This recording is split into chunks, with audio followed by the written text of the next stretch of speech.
Brian Kelly, let's switch gears to him. It's a perfect time to do it because I don't think there's ever been a more important play call in an opening season of a new coach's tenure than what Brian Kelly did at home last night in going for 2 points. He basically said, guys, we lost to Florida State. I know.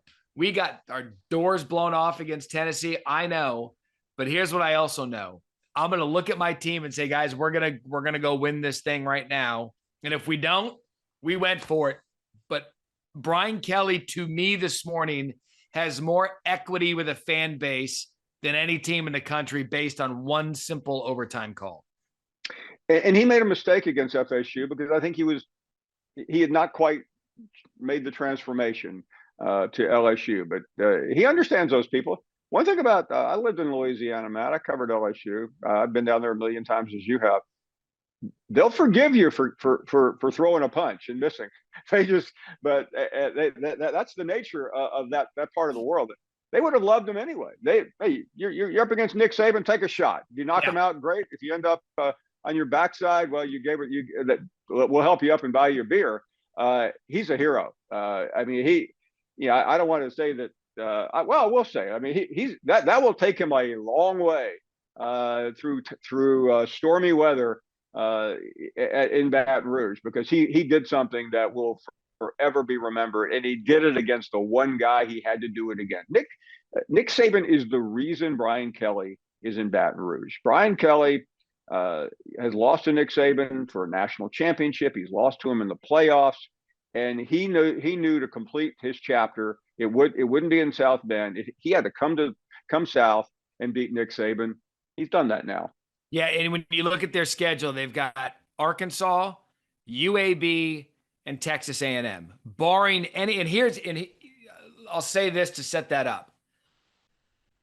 During Les Miles and during Ed Orgeron's save 2019, there was always a feeling that one of those teams would do something big and then the next week stub their toe against a team they had no business doing it against. Where I will buy in with Brian Kelly being the legitimate change LSU's needed is if they go beat an Arkansas team they should handily beat. UAB is not going to be a problem. And then the Texas A&M game, if they get through those 3 games, part 1, they're headed to the SEC championship. Part 2 changes in order because they put their foot down against teams they're better than.